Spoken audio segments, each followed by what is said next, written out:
And now let me just introduce Christine Hayes, who really needs no introduction to this group. I just want to say one thing, which is that along with the father of my son-in-law, have been sitting in on Christine's class this semester, and it has been just outstanding.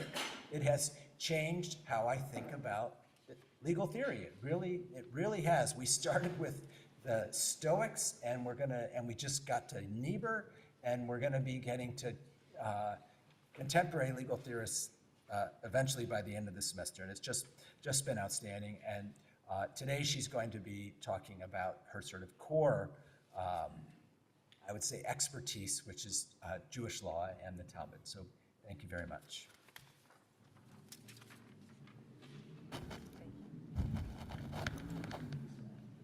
Thank you, Tom, and thank you for the invitation to serve this year as a Gruss lecturer in Talmudic law, and thanks to all those who have come to today's talk. The Babylonian Talmud has served for centuries as the basis for the elaboration of moral and legal norms for millions of Jews, right up to the present day. Because of its centrality for the project of halakha, or Jewish law, it is not uncommon to think of the Talmud as a work of law. But when one sits down to read the Talmud, one immediately encounters passages that leave one wondering, what kind of work is this? Does the Talmud belong to the genre of law writings, even ancient law writings like the near contemporaneous Code of Justinian? It's an important question because, as we all know, a work's genre shapes our understandings and interpretation of that work. Genres employ a variety of discursive conventions and patterns and motifs and elements of style to convey meaning. Recognizing and understanding those conventions and patterns is critical if we wish to experience the text in its fullness and evaluate it fairly as a representative of its genre. So if we think of the Talmud as law, we might reasonably assume that it's not a very good representative of the genre.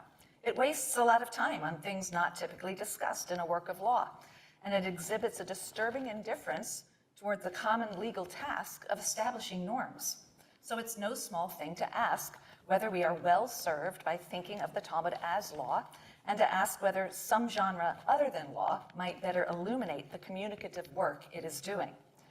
Now, this question is not entirely new, and for the most part, scholars have answered it by pointing to two distinct voices that are commingled in the Talmudic text. So in his book, Halakha, the Rabbinic Idea of Law, Chaim Simon rightly argues that the Talmud, and the Halakha in general, is not easily reduced to law because it's characterized by a dialectic integration of regulatory and expressive modalities. He writes that it, quote, not only conveys legal norms, and this is number 1 on your handout, not only conveys legal norms, but also shapes thought, communicates social and religious values, and explores enduring human questions. In Socrates and the Fat Rabbis, Daniel Boyarin strives to make sense of the incongruous presence in the Babylonian Talmud of comically grotesque and fantastical stories that seem to contradict the perceived purpose of the more serious halachic discourse. The comic or playful voice found in stories and legends stands in dialectical tension with an authoritative and serious voice found in halachic argumentation, producing the Talmud's serio-comic discourse. And in this respect, Boyarin argues, the Talmud may be compared to Platonic dialogues, which similarly contain comic descriptions of their protagonists, especially Socrates, that stand in tension with the discourse of philosophical truth. Boyarin argues that, like Menippean satire, both the Talmud and Plato's dialogues combine the serious and the comic, number 2 on your handout, offering an internal critique by intellectuals of their own intellects and intellectual practices as a means to truth and the betterment of society. The juxtaposition of an authoritative voice engaged in the serious task of truth-seeking and a comic voice engaged in disruption and critique creates of the Talmud a dialogical, serio-comic whole, the purpose of which is, quote, not to undermine the seriousness of the halakha any more than, in the end, Plato undermines the drive to episteme. So this description of the mix of the comic and the serious in the Talmud is undeniably accurate and useful, and it's an analytical tool that I myself have used. The problem is that we miss something vitally important about the Talmud's legal argumentation when we place it in the category of the serious and leave it there. I'd like to suggest a different rubric for comprehending the Babylonian Talmud, and that is play. Play, because it transcends and embraces both the comic and the serious, can shed light on the Talmud in all its fullness, both its legal and non-legal discourse. I will argue here that the element of play is found not only in occasional comic narratives about the Talmud's heroes, but also in the complex halachic argumentation that fills each and every page of the Talmud. And I will argue that the rubric of play allows deep insights into the Talmud's profoundly skeptical attitude towards legal absolutism. But to understand how the Talmud is play, all play, serious play, we need to consider contemporary theories of play. So most early play theory defined play as the opposite of serious activity or work. But contemporary play theory rejects this opposition of play and the serious, understanding that play can be utterly serious, indeed deadly serious, as many sports fans will tell you. So what then is play? If you look at number 3 on your handout, Johann Huizinga in Homo Ludens sees play as a structured activity with an undetermined or uncertain outcome. We wouldn't play if we knew the outcome, right? The whole point in playing is that it's not a script and we don't know the outcome. According to Huizinga, the play element is marked by an interest in uncertainty.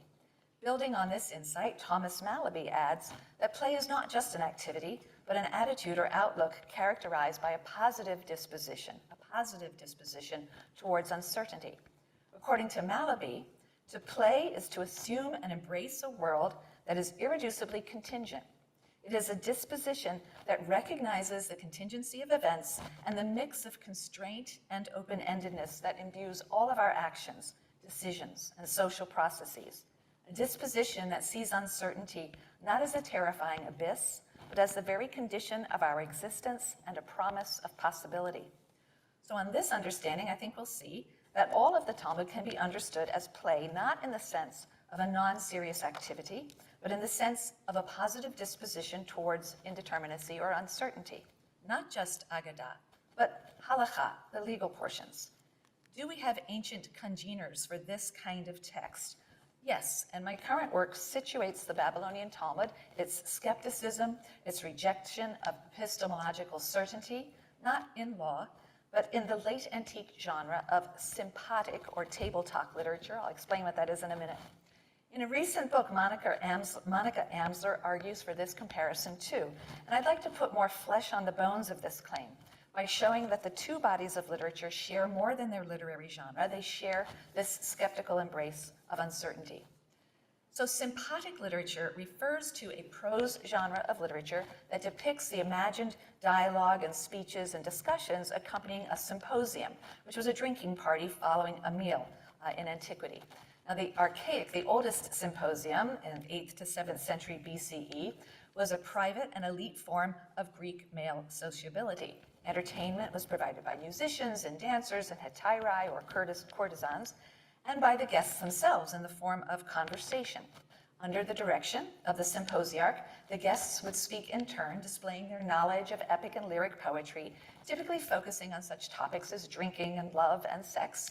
And Sympotic speech was marked by an atmosphere of spudogaloion, the serio-comic, lighthearted mockery and teasing. But in the early 4th century, the traditional symposium was given a philosophical inflection, most influentially by Plato in his work, Symposium. No musicians, no hetairai or courtesans, only moderate drinking. And while the speakers take it in turns to praise the god of love, and there's much banter and teasing, the dialogue acquires an increasingly philosophical tone, ending with Socrates' description of the ascent of the soul and the love of beauty. In Xenophon's Symposium, also dating to the 4th century, the tone becomes even more playful, and opinions and certainties are always open to challenge. In the imperial period, in the Roman period, particularly among writers of the second sophistic, Sympotic literature came to be characterized by an encyclopedic obsession with miscellaneous knowledge and obscure erudition on the one hand, and with a commitment to the reactivation of the Greek literary heritage through quotation on the other. So these writers used quotation to bring past authors into dialogue with present figures. And 3 works in this period are of central interest, and I've listed them in number 4 on your handout. Plutarch's Sympotic Questions in the 1st century, which describes a number of dinner conversations that range over a wide variety of scientific and literary and philosophical topics. Also his Banquet of the 7 Sages, which imagines the table talk of 7 sages from the dawn of Greek history. And then another work called the Deipnosophistai by Athenaeus, which means Banquet of the Learned. It's a highly unrealistic symposium that features pedantic and ostentatious speeches that together contain thousands of quotations from historical, literary, poetic, and philosophical works on a wide variety of mostly culinary and gastronomical topics, but a lot of puns and jokes, mostly obscene, a lot of comically false etymologies and humorous anecdotes. So in the interest of time, I will simply list the features of these works that I believe can shed light on the Talmud. And this list is distilled from the scholarship of Jason Koenig and Laura McClure and others, and I'll be quoting them from time to time. So we begin with Plutarch's Sympotic Questions. First, the work's plenitude and list-making point to an exuberant inexhaustibility. There's always, according to Koenig, room for one more argument, implausibly ingenious arguments included, suggesting a kind of unfinalizability. Second, Plutarch places into conversation figures from diverse historical periods, creating a community of the past and the present. Third, past figures are not merely quoted, but their sayings are argued with and rephrased. Fourth, arguments are exposed to scrutiny in a kind of adversarial process. Fifth, the arguments are regularly reversed, right? So arguing both sides of the question, and that was a known practice of the skeptics whose arguments for both sides of the same question would lead to the suspension of judgment. Six, Plutarch's works showcase at least 2 distinctive styles of speech. Sometimes the symposiists speak in epigrammatic and riddling fashion, giving very brief one-sentence answers to various ethical questions. And sometimes they speak in a more prolix style, offering explanations that rely, to quote Koenig, not only on erudition, but also on ingenuity, sometimes, but not always, at the expense of plausibility. Jason Koenig says of Plutarch's Sympotic Questions, quote, and I think this is number 5 on your handout, sometimes alternative explanations are hierarchized for plausibility, but even there, it is rarely the case that one single version is flagged unequivocally as the right one. And in some cases, a clear sense of indeterminacy is represented as necessary and even desirable. At times, it even seems that Plutarch's aim is to bring together many different voices in a way which resists the idea of any final authority. Athenaeus' work shares these features and more. First, there's a restless curiosity about the most trivial matters. Second, there's a fascination with the particular and the amassing of details. Third, as in Plutarch's work and more archaic models, the symposiists respond to particular puzzles that are set by their fellow guests by gathering as many examples as possible from earlier works to try to resolve the puzzles. Fourth, the proliferation of quotations combined with a guiding conversational thread or voice commits the text to, quote, a constant balancing act between proliferation and control, between randomness and directedness. Fifth, the text delights in comically ingenious etymologies and pedantic pyrotechnics on the most mundane and obscure topics. Sixth, the symposium enables an engagement with the authors of the past as a dialogue rather than a sterile process of passive absorption and citation. Seventh, Athenaeus tends to blur the voices of the different speakers by employing ingenious adaptation rather than verbatim quotation, so that past authors seem to merge with the symposiists of the present, speaking through them in composite voices. And finally, the text is often organized by concatenation. That's to say that quotations that employ the same keyword or address the same theme are strung together to create unprecedented combinations that say something new. And one final point about this particular work. In Book 10 of the Deipnosophistai of Athenaeus, we have our richest source of information for the riddle in antiquity.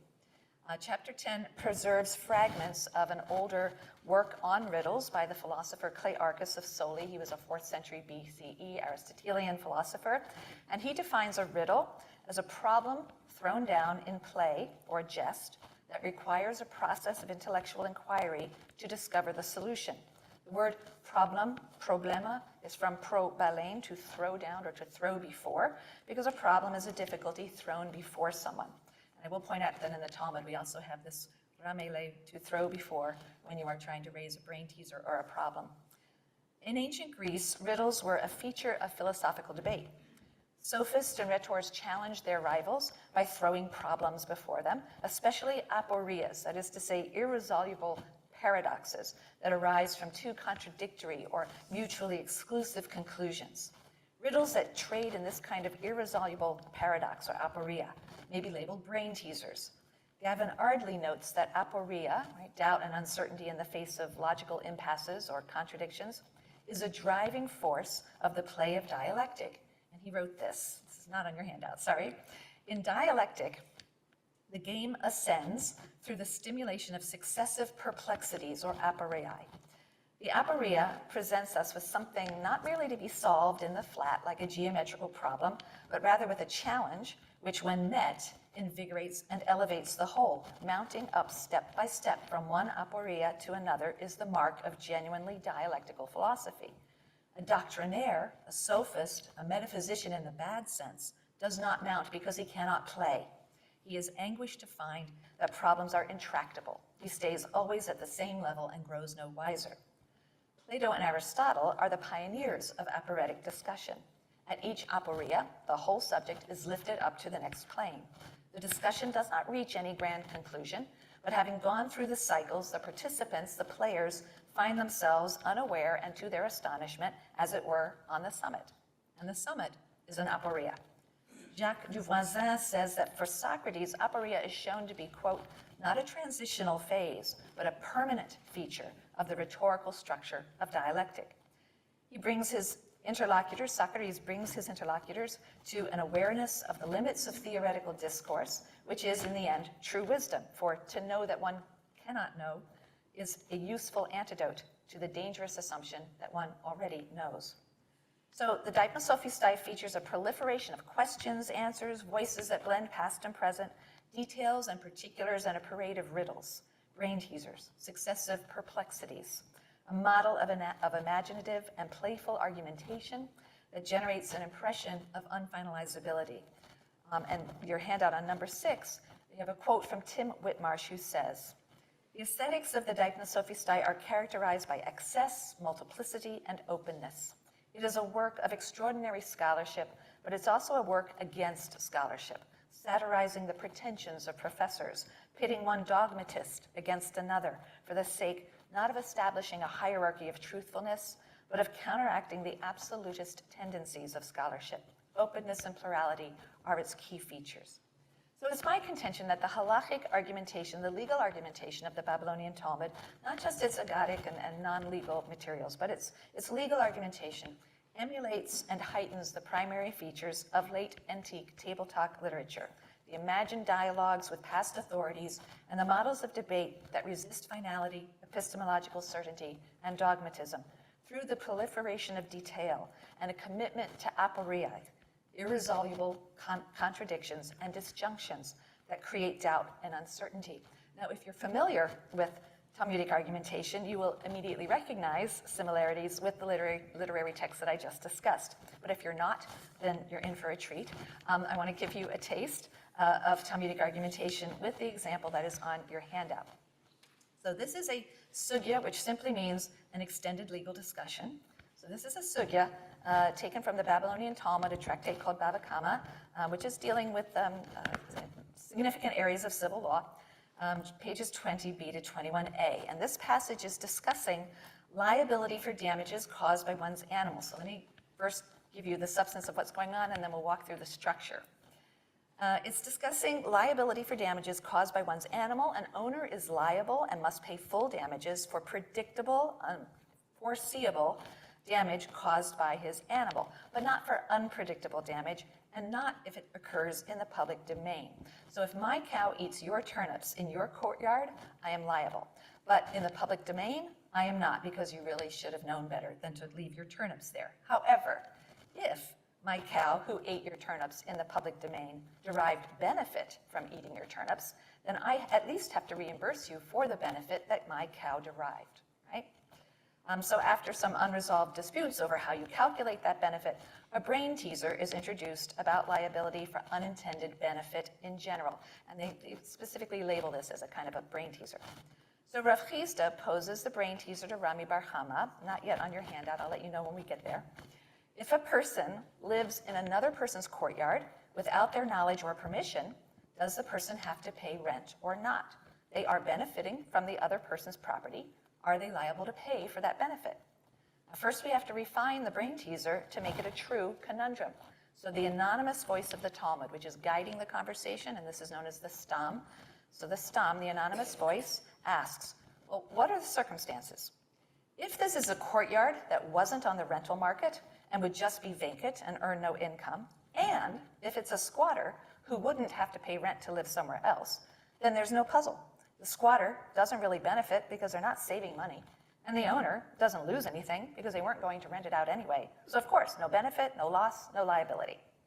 Alternatively, if it's a courtyard that is on the rental market and it's a squatter who would have to pay to live somewhere else, then clearly the squatter is deriving benefit and the owner is clearly suffering a loss. So here too, there's no conundrum. The squatter is benefiting at a loss to the owner. So of course, there's liability and the squatter has to pay. For this to be a true brain teaser, we have to have the following case in mind. The courtyard isn't on the rental market, and a squatter would have to pay to live somewhere else. So the squatter is benefiting by squatting there, but the owner isn't losing anything. So in this case, what is the law? Is the squatter able to say to the owner, I haven't caused you any loss, you weren't planning on renting it out, so I shouldn't have to pay you? Or perhaps the owner can say to the squatter, you've derived benefit by saving money that you would have had to pay to live elsewhere, so you should pay me for the benefit that you're deriving. It's a true conundrum.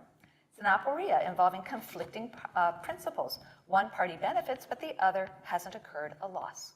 Now, Rami Bar Chama answers, well, this case is just like our Mishnah, the legal tradition at the base that they are discussing. It's just like our Mishnah, which says that if an animal derives benefit by eating someone's turnips in the public domain, the owner must pay. So yes, the squatter is liable and must pay. But Rava says this is no answer. The cases are not analogous. In the Mishnah, the animal derives benefit and the owner suffers a loss. He's lost his turnips. But in this case, the squatter derives a benefit, but the owner of the house doesn't suffer a loss. So maybe the owner shouldn't be compensated. It's a true case of competing legal principles with no legal argument that can tip the scales. It's an aporia.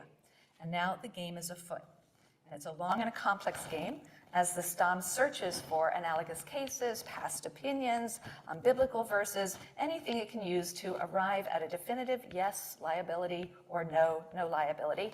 And because it is so long, I have just given you the structure of the passage, which we'll walk through now. Okay, so first thing they do is they cite 4 apparently analogous Mishnayot. These are just legal teachings from the 3rd century. Now, when I mention someone's name, you'll see that coming up. After a sage's name, you'll see brackets. In it, it will say PA or BA. That means Palestinian Amora or Babylonian Amora. I want you to see that these are people in different geographical regions. I will also have a number there, which tells you what generation they belong to. The 3rd generation, the 2nd, the 5th generation of scholars. So you'll be able to see that we're pulling together people who are speaking in very different generations, as if they're all having a conversation in one room. All right, so you'll see that as we proceed. So first they cite these apparently analogous Mishnahs, and the result is inconclusive. So I try to indicate at each stage where we are in the argument. Is it leaning yes, is it no, or is it inconclusive? So our first attempt, which goes on for quite some time, is inconclusive. First, they cite a Mishnah about someone building a fence around their property and it protects their neighbor's property. So is the neighbor obligated to pay part of the cost of the fence? So it seems they are, and so it seems to be yes, but then they come back in and they reject this. They find a difference in detail, which makes the cases disanalogous, so we really can't learn from them. In fact, if we read a little further in that very same Mishnah, we could see that perhaps the case of the fence, is one in which the neighbor's exempt. But here again, the disanalogy between the 2 cases really disqualifies this as anything we can learn from for our case. So then they move on to the citation of a different Mishnah. This is step 3 in the first part. A different Mishnah about a 2-story house that collapses. The owner of the lower story doesn't want to rebuild, and the owner of the upper story does. The owner of the upper story can rebuild the lower story and live in it until the owner of the lower story pays his construction expenses, and he doesn't subtract for rent. In other words, the occupant doesn't owe him rent because although he derived a benefit, the other one really didn't suffer a loss. So that would seem to imply, no, in our case, we don't have to pay for benefits that did not incur a loss. But then this case too, with a little more examination and a study of some of the details, is deemed to be disanalogous, so that we can't learn from it. In fact, if we look a little further at the very same case, we could see that we could derive an answer that would say, yes, he is liable. But again, the cases are disanalogous. So having exhausted that route, we move on to ask a living sage. 2 living sages are asked, Rabbi Ami, so you'll see this as step 2. Rabbi Ami, a Palestinian Amora from the 3rd century, and Rabbi Chia bar Abba, roughly the same generation, although he came from Babylonia. The first says no, there's no liability. Rabbi Chia bar Abba says, I'm not sure. They actually go back the next day and ask him. He says, listen, if I had come up with an answer, I would have sent for you. You didn't have to come back and ask me. It's a humorous exchange in the middle of this very serious legal dialectic. And so we move on to our 3rd step. Here we cite the opinion of a deceased, an earlier sage, and that's Rabbi Yochanan. Now he seems to be leaning no by the end of this, but we get Rabbi Yochanan's opinion, but unfortunately we get 2 different versions of it. One sage, Rav Kahana, reports Rabbi Yochanan saying that the squatter is not liable to pay rent, whereas Rabbi Abahu reports the very same sage, Rabbi Yochanan, as saying that the squatter is liable for rent, like sort of an aporia. So then we have a 6th generation Babylonian Amora, different time, different place, saying, well, you know, I think the 2nd report is inaccurate. Rabbi Abahu is wrong. When he made a statement in the presence of Rabbi Yochanan that implied that a squatter residing in someone's courtyard without their knowledge would be liable to pay, Rabbi Yochanan was silent. Now, Rabbi Abahu construed his silence as approval, but actually maybe he just wasn't paying attention.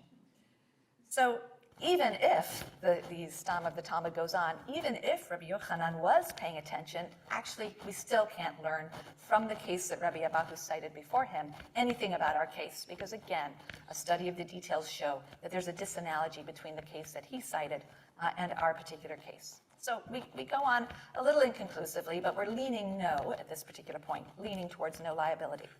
So then we ask another living sage, but unfortunately he dies before he can give an answer, and so his children are consulted, and it turns out that he left contradictory teachings. The one sage left contradictory teachings on the same topic.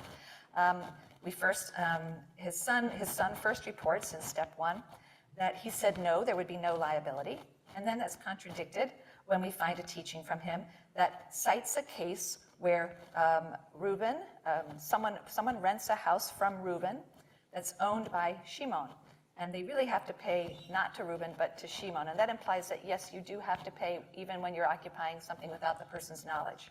Here there's a middleman or a broker. So what do? We have one sage who's giving 2 teachings which, if we deduce properly from them, would give us different answers to this case. So then the Talmud does something that it often does. It gives an okimta. What an okimta is simply a way of saying, actually, both of these traditions are true, but in particular detailed circumstances, right? So actually, in the case of a courtyard that is on the rental market, that's when he would say, yes, there's liability. But in the case of a courtyard which is not on the rental market, and that is, after all, our case, then he would teach no. So I'm starting to move even more strongly in the no direction.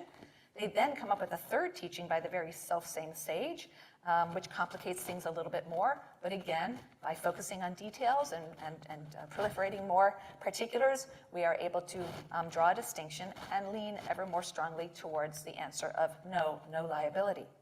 And then, in step 5, out of left field, a biblical source is cited to claim that actually the case under debate is really not an example of our dilemma of someone benefiting without incurring loss to someone else.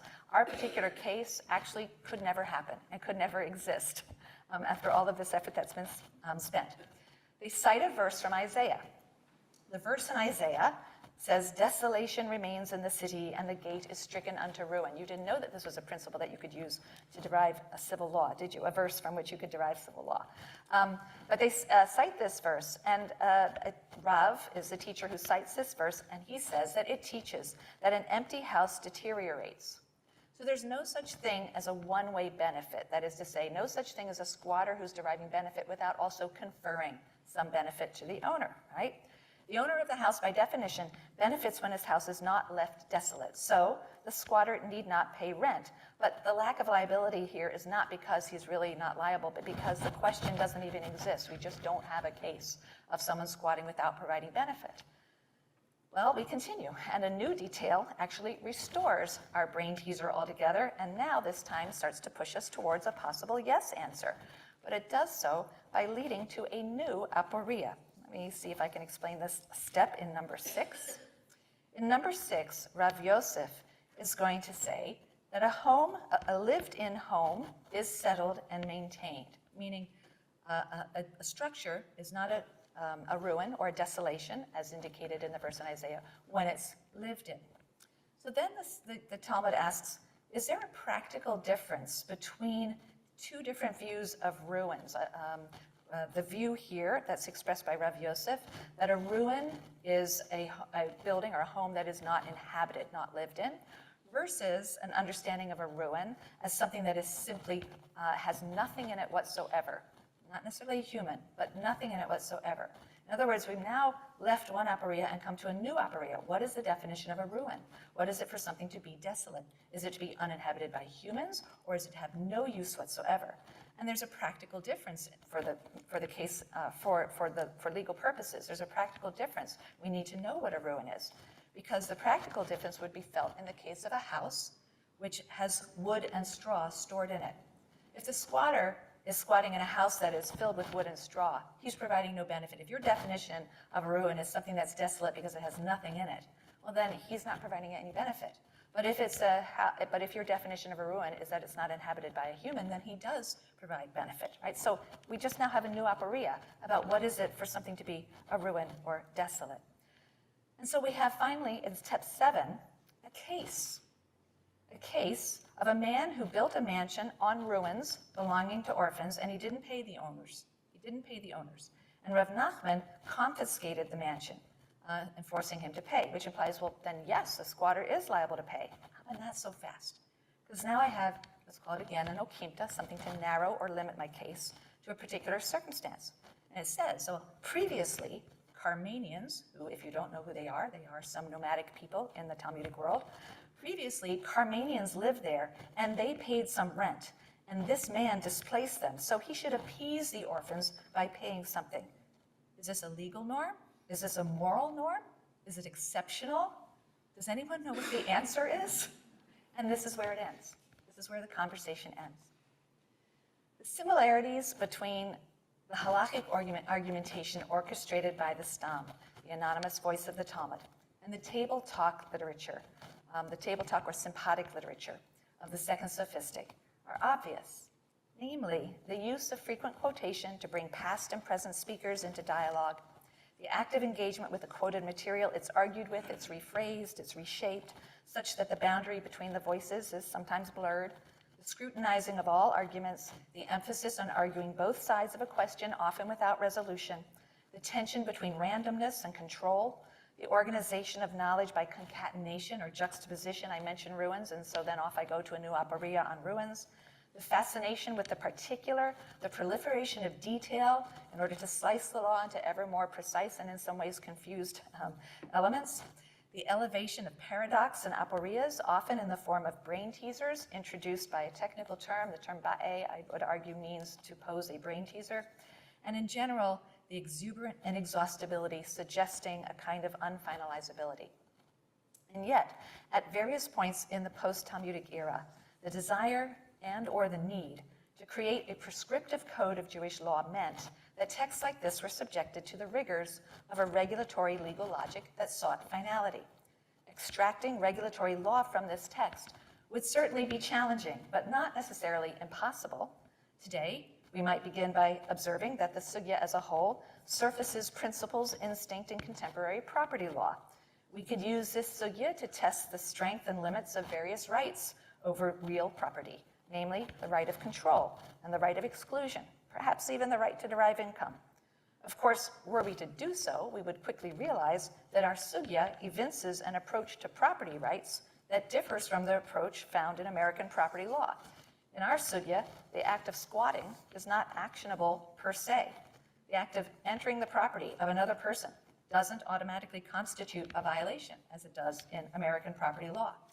So we might conclude that Talmudic law has a weak or a legally defective understanding of property law and property rights.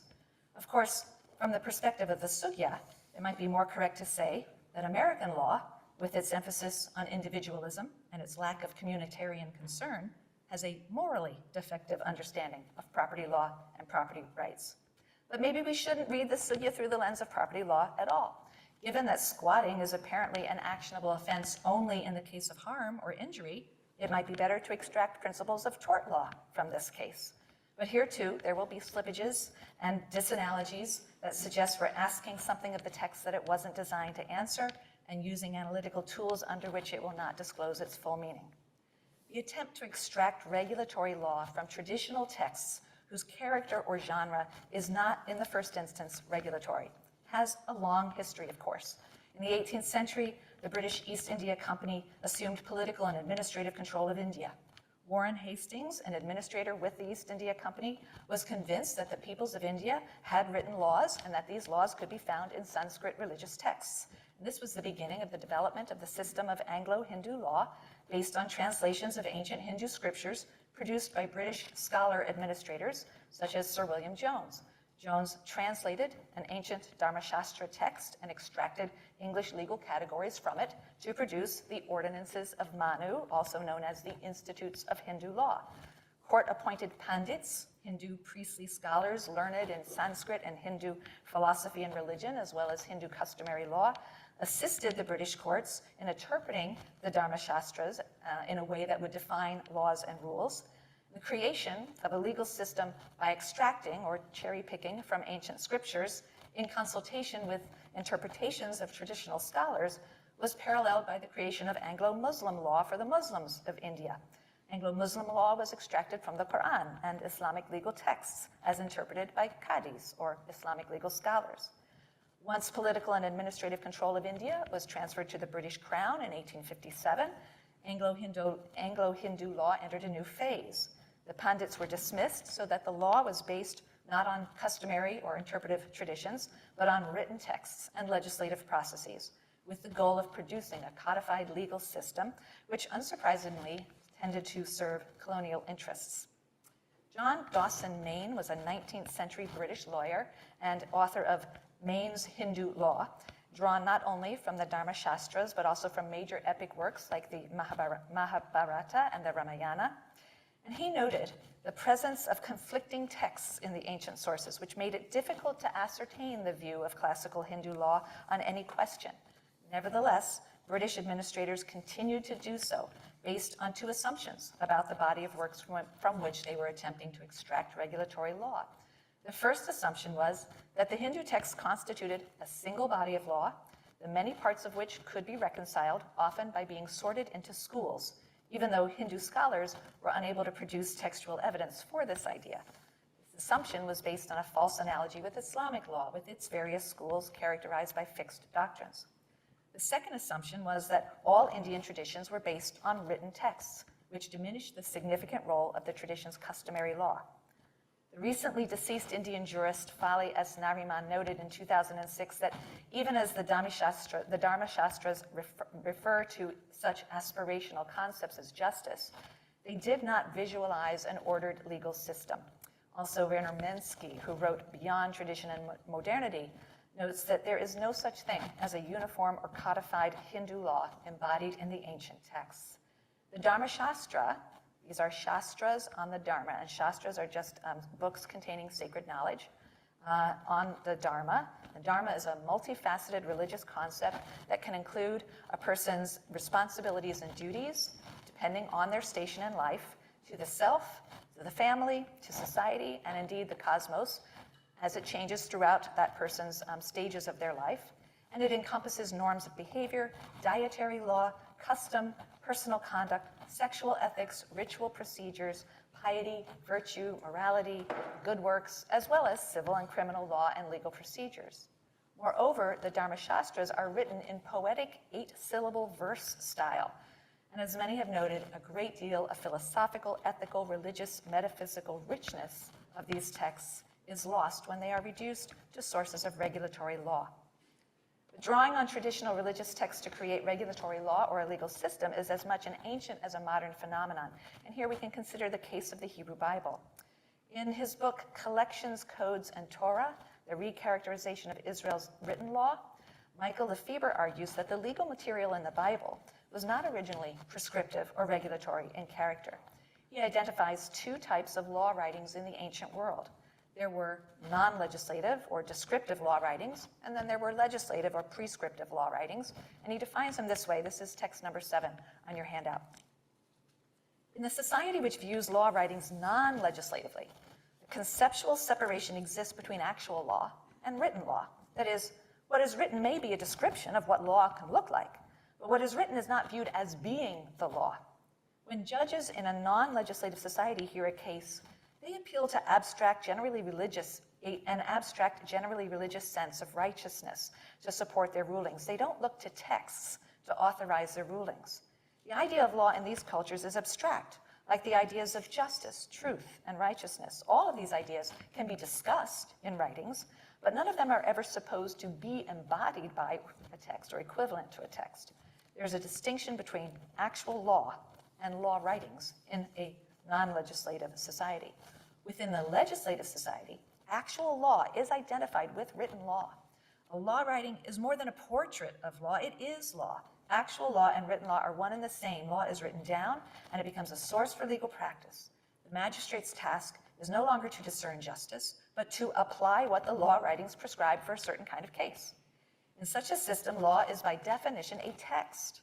Law is no longer an abstract reality like justice, righteousness, and truth, but is textual by nature. And legal practice in such a society appeals to texts as the source of rulings. Lefebvre argues that these two models of law writings are found in antiquity. The ancient Near Eastern law writings exemplify the non-legislative paradigm. These writings, like the collection of Hammurabi and other collections of legal writings, serve a variety of purposes other than prescription and regulation. They served as literary exercises for the training of scribes, or royal apologia, or as scientific lists that had a didactic purpose, but they didn't serve as a source of regulatory legal practice in the sense of prescription and adjudication. And he argues that this is true of the normative writings contained in the Hebrew Bible, or Torah, a word that is best translated as teaching or instruction, not law. The Bible may contain apodictic and casuistic formulations, ethical norms, moral exhortations, and much more. And these materials describe and maybe exemplify law, but they didn't actually prescribe law in ancient Israel, and they were not consulted in the administration of justice. There isn't a single narrative in the biblical text in which a case is decided by looking up the relevant law in the written text of the Torah. Law is always depicted as emerging from the actions and decisions of judges based on principles of fairness and equity and their inherent wisdom. The idea of regulatory law writing, that is, where law is identified or identical with a written text, this is the innovation of classical Athens. Reforms at the end of the 5th century established the principle of the sovereignty of written law. Ancestral legal traditions were brought together and harmonized to produce a single consistent code that was written on the walls of the royal stoa. Unwritten custom was stripped of legal force, so that courts and magistrates had to follow and enforce only written laws. In other words, Lefebvre shows, Athens established not merely the rule of law, but the rule of written law, law writings as the source of law. So if we return to the Hebrew Bible, Lefebvre maintains that the transition in the perception of the materials in the Hebrew Bible from descriptive law to prescriptive law occurred in the Hellenistic era from the 3rd century BCE onward, which was a period of intense Greek influence. It was at this time that the Bible's normative teachings, which were not originally regulatory in character, came to be understood as written prescription, regulations, or black letter law. Over time, its words would become the object of intense study by a class of sages bearing no little resemblance to Roman jurists. So as in any transition, some things are gained and some things are lost. So again, while one can most certainly read any text against its genre, imposing on it the discursive conventions of another genre, and while it may even be necessary and desirable to do so, such impositions come at a cost. They impede an understanding of the text in all its fullness, and this is a loss. So I will conclude with some observations as to what is lost when we read the Talmud today as an instance of the genre of law, or more particularly, regulatory law, and what is gained when we read it according to the generic conventions of Sympotic literature that it so much resembles. Most scholars assume that the Talmud's excessive argumentation and endless piling up of distinctions based on ever finer details and ascending aporia is driven by a desire to achieve certainty, to uncover a single legal truth. But I disagree. The Greek philosophers certainly understood that a preoccupation with detail is an impediment to the acquisition of truth and certain knowledge. Aristotle said that if you want to know what a horse is, you have to ignore the particular details of particular horses. There are different colors, there are different sizes, there are different speeds, there are different degrees of strength, and so on. And instead, you must abstract from all these particular instances the ideal form or essence of horseness that is shared by and defines all individual particular horses. If you get bogged down in the concrete material details, this one is lame, this one has a long tail, is that important to the definition of a horse? You'll never see the abstract unity that transcends the diversity of material forms, and you'll never have true and certain knowledge of horses. Which is why I maintain that the Talmud's Sympotic style, its proliferation of detail, and its serious legal discussion is not designed to bring true and certain knowledge of the law, but knowledge of its uncertainty and contingency. Indeed, and this is on your handout, we might say that where the Greek philosophers sought to stabilize knowledge and certainty through abstraction from detail, the Stam of the Babylonian Talmud sought to destabilize knowledge and certainty through distraction with detail. A reminder that when it comes to the elaboration of the divine law, certainty is a dangerous illusion. An assertion that the proper aim of the normative project of halakha is not the instantaneous unveiling of some transcendent truth, but a continuous, historically embedded, and generative process of contingent and mutable interpretation. One must think, reason, argue to reach the best decision one can today, but one should retain a modicum of uncertainty and epistemological humility, because a new detail stimulating a better argument and a more moral outcome might be waiting just around the corner, and because no legal decision is ever so final as to be immune to exception or revision. In short, the Talmud's legal argumentation is play in the double sense that it is a structured activity with an undetermined outcome, and in the sense that it evinces a positive disposition towards that indeterminacy and uncertainty, not just in the non-legal sphere, in legends or stories or interpretation of the Bible, the Bible's narratives, but in the legal sphere. It's an attitude of readiness to improvise, to generate provisional legal meanings rather than unveiling an alleged absolute legal truth. Whether addressing serious topics or humorous topics, halakhic argumentation is always a kind of play that employs an ever-increasing level of detail and aporia in a concerted effort to defer final answers and to keep the game going so that it doesn't freeze in a dogmatic rigidity. This Talmudic refusal to absolutize a single legal truth should not be confused with a value-neutral relativism. Rabbinic sources eulogize many virtues and values, especially truthfulness, compassion, modesty, and these are activated in their legal discussions. And in any given context, they may even temporarily hierarchize them. In this situation, this particular value should prevail. But they refuse to install any one value as permanently and absolutely supreme. That would be idolatry.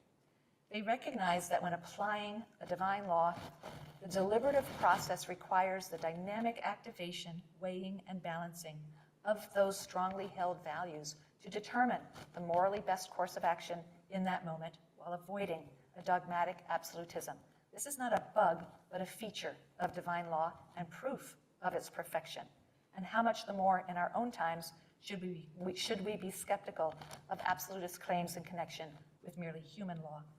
So to conclude, the Talmud's positive disposition towards uncertainty and unfinalizability in even the divine law arises from a deep-seated suspicion of dogmatic absolutism and expresses the conviction that just as the biblical God is not the static, unmoved mover of the philosophers, but a dynamic living presence, so this God's divine law is likewise dynamic, and perpetually in process. Indeed, for the rabbis, The divine law is not characterized by immutability and a trans-historical universalism, as it was for Greek philosophers. On the contrary, the unfinalizability of the Torah is again a feature, not a bug, that serves as proof of its divine character. Talmudic argumentation expresses the conviction that no interpretation of the divine law's moral and legal norms is absolutely final, that every answer is provisional because there is always the possibility of an unanticipated circumstance that might demand the law's revision. That no position, however well argued or frequently applied, is completely immune to further thought and inquiry, that everything is always, always in play. Thank you so much for your attention and this romp through various areas of law. I'm happy to take any questions here. So first I have to announce, and I apologize to those who are here in person, the second code word, which is rabbi. Rabbi, spelled R-A-B-B-I. Yes, so the second code word is rabbi. Thank you. That's great. I think there's a few of us here in the room that I don't need to moderate, so just raise your hand. And Christine, if you don't mind repeating the question, Sure. Because otherwise people online won't hear it. Are you providing us with an illuminating parallel or suggesting cultural overflow influence? Because it's also interesting that this exhaustive, argumentative character of the Talmud is characteristic of the Babylonian Talmud, Yeah. and not of so much of the Yerushalmi, which might want us to look at, but I don't think exists, the sustaining cultural parallels to this kind of Right. discussion. So just to repeat the question, you're really asking, because this is happening in the Babylonian Talmud, which is, of course, produced by rabbis living in Mesopotamia, in the Sasanian imperial context, and I'm referring to a literature that's produced to the west of that area that emerges in the Second Sophistic and in the lands that we think of as the Roman Empire at that time, and ultimately the Byzantine Empire as well. So how do we explain this? And we do know that, and this is something I'm finding generally as I'm continuing the book project that I'm on, that many of the literary forms of the western part of the Mediterranean, the western part, it's the eastern end of the Mediterranean, but you know what I mean, west of where the Babylonian rabbis are. Many of the literary forms, including comedic forms, philosophical forms, have some resonance in material that's produced by rabbis living in that area and what was known then as Syria Palestine. But a good deal more of it is represented in the Babylonian Talmud. So other scholars like Richard Cullman, to some extent Daniel Boyarin, also Michal Barasher-Siegel, have done tremendous work to show that certainly by about the mid-4th century, we have a large influx of material from the Hellenistic world penetrating into the areas of the Sasanian Empire. We see it reflected, I think, not only in the Babylonian Talmud, but also in some Christian literature that's being produced at this time. We see some of these scholastic trends which really come out of the Hellenistic milieu, reflected in Syriac texts as well. The Sasanian texts don't give us a great deal of assistance. First of all, our earliest reliable sources are from the 9th century, and while they do contain certainly older material, it's really difficult for us to date that and to know how to use that. And when we have such clear parallels with the Hellenistic cultural materials, then I think that's the right direction to go. One of the other things that I've noticed too is, as I'm completing the book project that I'm working on now, which is really looking at laughter, comedy, and play in rabbinic literature, but especially the Babylonian Talmud, so many times when I find parallels, it's often in passages that will have transliterations of Greek words, Greek terms, or Latin terms, which I think is also a sign or a clue that it's being extracted from that strata of cultural material as well. Yes? So I agree with you that the Babylon is hostile to abstraction and hostile to system. There was one thing that you said sort of on your way to somewhere else about a non-legislative system appealing to abstraction. And it made me, I sort of stumbled because I'm thinking about common law systems, which are not legislative systems, but where at least the English common law abstraction is not their friend. They reason by analogy. They hate Right. abstraction. They don't want to go there. Right. And I think it reflects the same sort of humility that Yeah. you've been Right, It's also same not skepticism. the stuff that we see in the Gemara. So I want to make sure I understood the question because I'm going to repeat it now, so you'll tell me if I got it right. But a little bit confused by the use of the term abstract or abstraction, because we tend to think of, the person asking the question accepts the idea of the Babylonian Talmud having a certain aversion to abstractions and works rather casuistically and so on. So you were puzzled by the fact that when we talked about legislative versus non-legislative societies, that non-legislative societies rely on seems like abstraction. So I may have misspoken. They rely on abstract principles of justice. But those are not in any articulated form. They tend to be, so when Solomon has to give the judgment of the two prostitutes who bring the baby, whose it is, right? What does he pray for? He doesn't run to the Torah, he doesn't look up something in the book and, possession is 9/10 of the law or anything like that. He appeals for wisdom and a clarity of vision, right? So that's typical of all of the cases that we have in biblical texts. They have some vague, not highly articulated, abstract philosophical principle of justice, but a notion that there's something like equity, there's something like fairness, and that's what we rely on when we adjudicate things. So this is Lefebvre's account of the two paradigms in antiquity. Whether that applies in modernity, whether that's a fair way to think about the common law tradition, I think that's a debate, and I try not to think about things past the 7th century, but I think it's a fair description of antiquity, that in antiquity we have this ancient Near Eastern model, and the Greeks even talk about it, right? Aristotle even says, it's really strange that in these lands to the east, they don't have written law, and they just do things sort of by the sense of it, like a techne, like an art, like a doctor who's prescribing a medicine, that they just rely on these sort of instincts. So I think that's what we mean when we're talking in antiquity about relying on certain abstract principles. I don't think we're talking about a robustly articulated set of abstractions about things like justice. That may not be a great answer to your question. But. No, I don't see, it seems to me there's, Solomon, I think it was Solomon who asked to learn how to reason by. To give wisdom. Rule by smell. To smell? I think that's in Isaiah. The Mashiach is supposed to rule by smell. They have the word there as well, the Hariyah. Something that's sort of clearly not intellectual. It's something that's. Yes, not intellectual. No, I agree. I'm trying to say that, but I'm not saying it coherently. I'm saying we don't have this articulated, intellectualized abstraction about principles of justice, but something more interior. They're praying for a wisdom, for an insight. So I think that's what I'm trying to communicate, and I just didn't do it very well. Yeah, Joe. So we find sometimes that and I don't know what the statistical, appearance of this is, but it'll say, v'hilchata Rava, the halacha is like Rava. And at other times we see that the Gemara, and I presume that this is a later stratum of the Talmud, that it is driving towards trying to find a resolution of whatever discussion it has. And then sometimes we'll get this sort of exciting appearance of the word teku, like, this is unresolved, which seems to suggest a frustration that we can't get to a resolution. Yeah, so I think you're reading the frustration in there, actually, and there's a really wonderful passage. I probably should have brought it. There's a wonderful passage where two rabbis are sitting, and they pose one of these brain teasers. I wish I could remember what it was. Something like, if a man betroths his wife on the condition that he divorce her, is that a valid betrothal, right? And it's just a crazy, absurd question.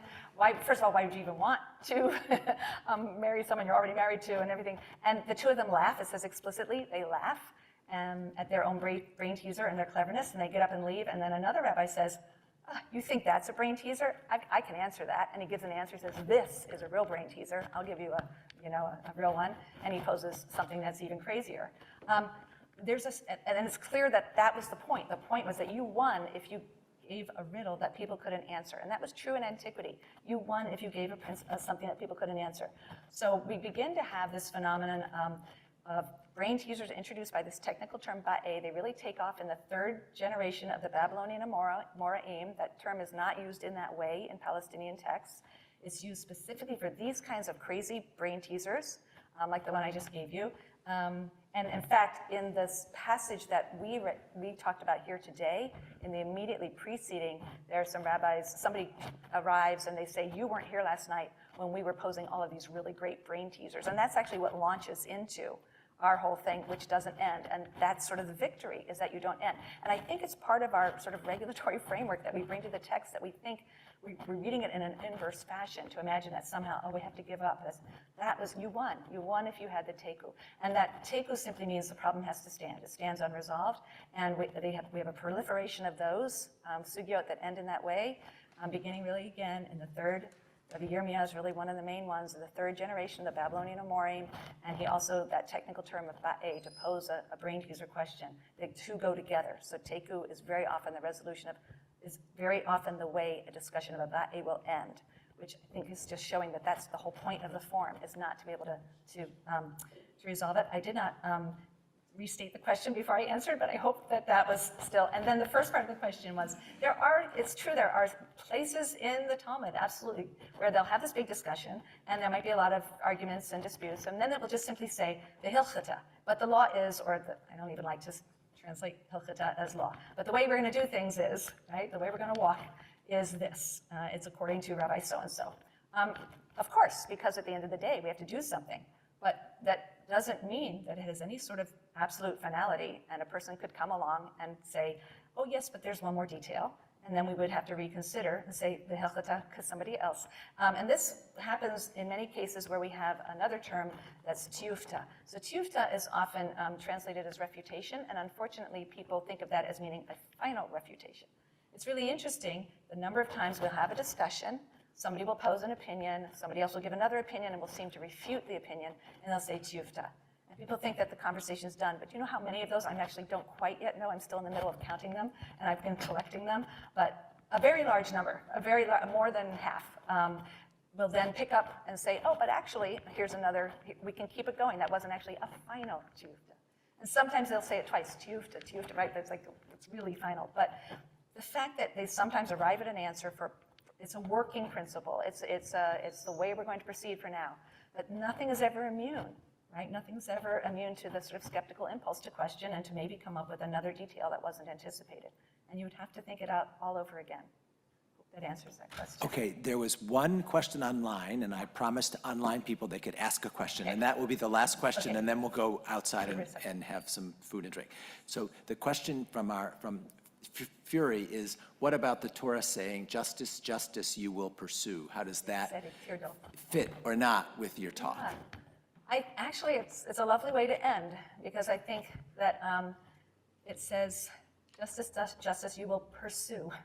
It doesn't say you will find, you will establish, you will set in stone. It says you will pursue it, and I think that's precisely the point, that it is an unfinalizable project that requires us to get up anew every day and not be lazy and rely on fixed principles that would always be the case, but to roll up our sleeves and think all over again every day what justice looks like in this moment. So I think it actually sums it up.